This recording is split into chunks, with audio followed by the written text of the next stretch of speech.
잠재의식, 즉 마음이 먼저이고 현실이 나중에 발생한다. 이 부분인데 불교에서는 일체 유심조라고 표현을 합니다. 마음, 즉 잠재의식이 먼저이고 그것이 현실을 만들어 나간다는 것이 머리로야 쉽게 이해를 할 수 있지만 현실에서는 그렇게 느껴지지가 않죠. 왜냐하면 표면의식과 잠재의식의 괴리가 있기 때문에 무의식에서 잠재의식에서 어떤 반응이 있었는지 자체를 몰라요. 그리고 나서 현실에서 난 이거 하고 싶은데 그거랑 그런데 상관없이 어떤 일들이 막 터지는 거죠. 뭔가 일이 터지면서 왜 이런 일이 생겼지 하면서 감정들이 올라오기 시작하는 것처럼 느껴집니다. 즉 표면의식과 잠재의식이 이미 괴리가 돼서 신호가 끊어져 있기 때문에 내 잠재의식이 먼저 있었고 그것이 뭔가를 만들어내고 있다는 것을 해석할 수가 없는 것이죠. 하지만 잠재의식이 열려서 이제 드디어 잠재의식과 표면의식이 연결이 되기 시작하면 분명히 잠재의식에 먼저 움직임이 있습니다. 그리고 나서 그것이 사람에 따라 시간 차이는 나지만 현실화가 되는 것을 경험하게 됩니다. 그러면서 성현들이 얘기한 마음이 먼저이고 현실이 후행한다라는 것을 알게 되는 것이죠. 그렇다면 수행의 원리는 아주 간단해집니다. 결국 잠재의식을 열어서 내가 표면의식으로 잠재의식을 바로 접속을 하고 내 잠재의식이 어떤 생각들, 어떤 감정들을 갖고 있으면 그것을 펼치려고 하는지 빨리 포착을 하는 거죠. 알아차림을 하게 됩니다. 그리고 나면 현실은 더 이상 왜곡되는 힘을 갖지 않게 되겠죠. 왜냐하면 이미 내가 그것을 알아차렸기 때문에. 그래서 여러분들이 잠재의식, 즉 무의식에 있는 마음이 먼저이고 그 다음에 현실이 나중에 온다라는 것은 결국에 머리로 일단 이해하고 그 다음에 수행을 하다 보면 점차 체험적으로 알게 되는 부분이라서 처음부터 의문이 나는 것은 당연하지만 시간이 필요하다고 저는 생각합니다.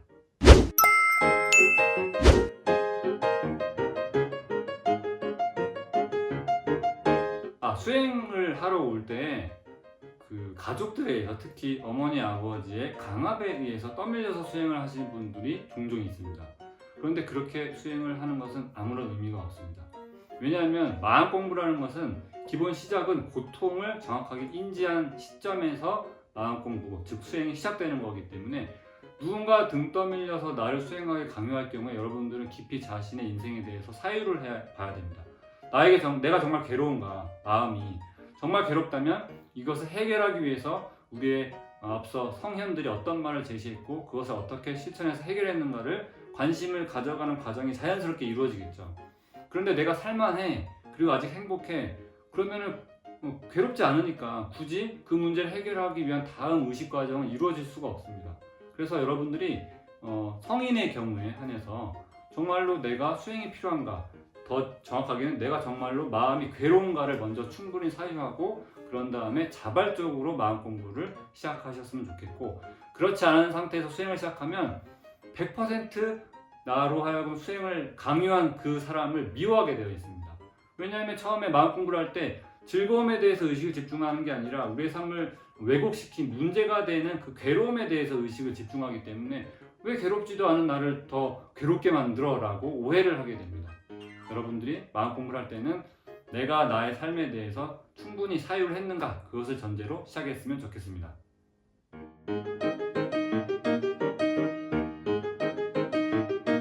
수행을 하시는 여러분들이 봉착하는 여러 가지 이슈들 중에서 살면서 부모님과 원래 트러블이 많았던 분들은 마음 공부를 시작할 때 엄마 아빠에 대한 미움을 발산하고 청산하기가 쉽습니다.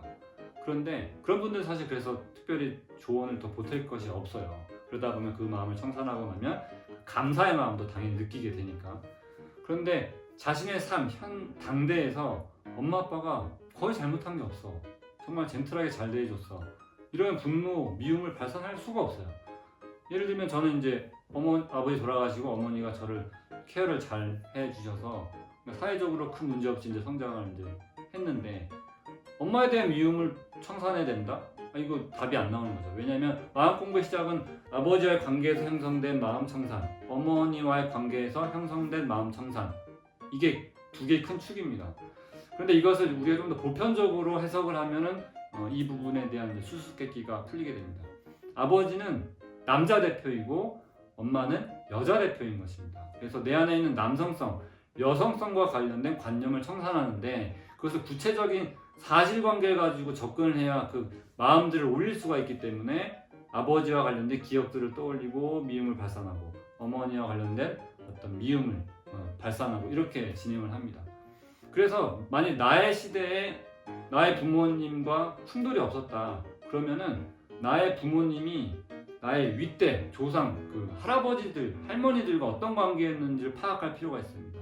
그것을 파악해 보면 할아버지와 아버지와의 관계가 안 좋아서 나의 아버지가 나는 저렇게 살지 않을 거야 라고 하면서 나의 자녀에게 잘해준 걸로 드러나는 경우가 대부분이에요. 물론 더 윗대로 가야만 또 답이 나오는 경우도 있습니다.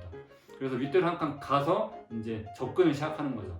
근데 그것도 처음에는 쉽지가 않습니다. 왜냐면 내가 직접 경험한 게 아니기 때문에. 그래서 결국 이것도 어디로 귀결되냐면 잠재의식이 열려야 됩니다. 영차의 열심히 온다던가 나름 자신이 뭐 영화, 음악을 동원해서 잠재의식을 확장시켜서 열고 나면 이제 무의식에 있는 내 안에 있는 조상 대대로 상속돼서 내려온 남자와의 관계에서의 어떤 미움, 여성과의 관계에서 형성된 미움, 그 마음들이 정상적으로 반응을 시작합니다. 그래서 저의 경우에 저희 어머니는 정말 저에게 잘 해주셨기 때문에 처음엔 당연히 미움, 살기 이런 게 전혀 올라오지 않았지만 잠재의식이 열리니까 어머니와 같은 공간에 한참 동안 같이 있으면 처음엔 짜증과 같은 현상으로 올라오고 나중에는 어떤 말이든 미움으로 해석하는 에고가 작용하는 것을 경험하게 되었습니다. 그때 이제 알아차리고 이게 내 엄마에 대한 것이 아니라 내 안에 있는 그 남자 여자의 다툼이구나 라고 해석을 하면서 이제 마음 청산으로 들어가야 되는 것이죠. 그래서 여러분들이 나의 부모가 나의 삶에서 딱히 잘못한 게 없어, 그런데 나의 삶은 너무 괴로워서 마음 공부는 필요해, 이럴 경우에는 결국 시간이 필요합니다. 잠재의식이 열리면 무조건 해결되는 일이기 때문에 처음에는 그렇게 머리로 이해하고 시간을 두면서 수행을 하시면 좋겠습니다.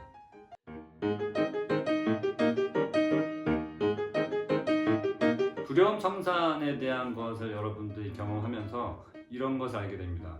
두려움이 모든 감정을 느끼는데 바리케이트처럼 앞에 차단되고 있다는 것을 알게 되고, 두려움 청산이 마음 공부에 있어서 시작 중에 하나라는 것을 알게 됩니다. 그래서 마음 공부를 할 때 나도 빨리 마음 공부를 잘하고 싶어, 그래서 현실도 내가 표면의식이 느끼는 것처럼 잘 펼쳐지게 만들고 싶어, 이런 욕심이 생겼을 때 두려움 청산을 위해서 그러면 영채마을이든 어떤 수행터든 열심히 또 가야 되는가, 이런 생각을 하게 되죠. 그런데 현대인들은 삶이 바쁘니까 마음 공부를 하러 또 장소 이동을 해서 한다는 것이 쉽지가 않습니다. 하지만 원론적으로는 잠재의식이 더 열릴 수 있는 수행터에 오는 게 맞습니다. 하지만 차선책으로서 여러분들이 선택할 수 있는 것이 있죠. 바로 두려움 영화입니다. 두려운 영화, 공포 영화를 야무지게 챙겨서 보시다 보면 처음에는 뭐 귀신이 나와도 별로 무섭지 않고 긴가민가 하다가 나중에는 정말로 그것이 허구임에도 불구하고 두려움이 훅 올라오게 되고, 그렇게 해서 두려움에 대한 감정 센서가 회복되면 아침에 일어났을 때 아무 일이 생기지 않았는데 그냥 다리가 후들후들하고 불안하고 두려움이 훅 올라오는 그 엄습하는 느낌을 느끼게 됩니다. 그때 여러분들이 표면의식으로 알아차릴 것이 내가 드디어 두려움의 센서가 회복됐구나, 이제 그 두려움의 마음들이 거치고 그 다음에 느낄 수 있는 여러 가지 관념들을 이제 접근할 수 있겠구나, 이렇게 기쁘게 해석하고 다음 마음들로 의식을 집중하시면 됩니다. 그래서 영채마을에 자주 올 수 없는 분들은 공포영화를 많이 챙겨보시기 바랍니다. 실제로 헤라님도 공포영화를 많이 보시면서 초창기 때 수행을 하셨고, 저희 마스터들도 공포영화를 야무지게 챙겨보면서 수행을 했습니다. 여러분들도 그렇게 두려움을 청산하시기 바랍니다.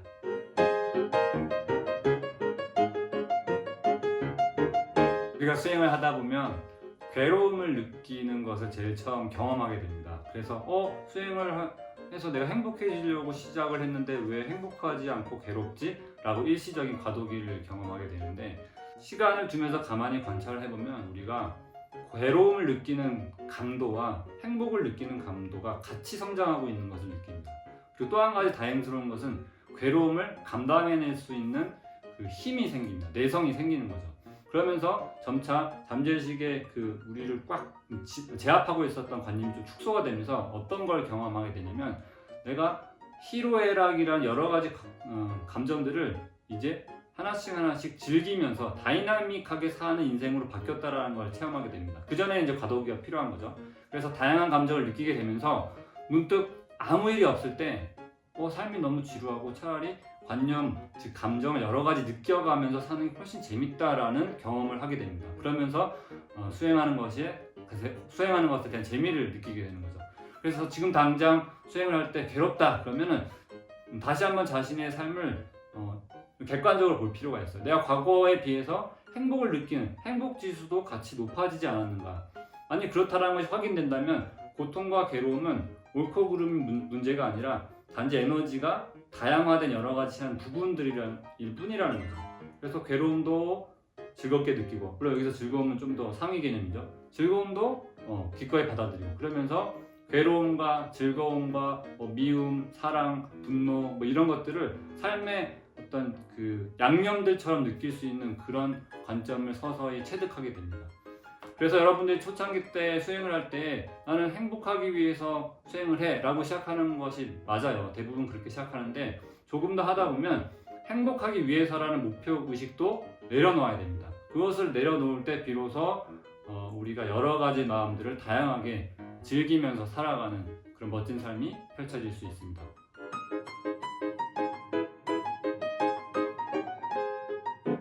마음 공부를 시작을 하고 나면 계속해서 마음 깨우기 명상, 즉 막개명에 오는 것을 권유받게 됩니다.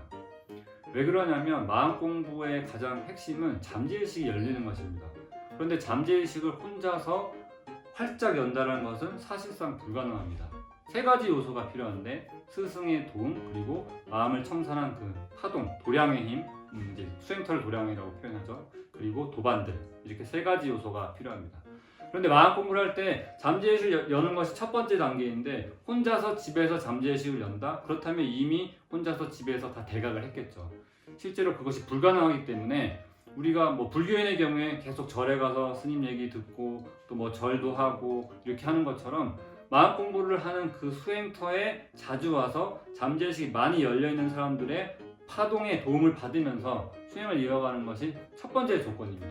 그래서 같은 얘기일지 모르지만 어차피 잠재의식이 받아들이는 데는 한계가 있기 때문에 내 의식이 확장되는 만큼 마음으로 이해하는 양들은 점차 늘어나게 되고 그 과정에서 잠재의식도 더 열리게 되죠.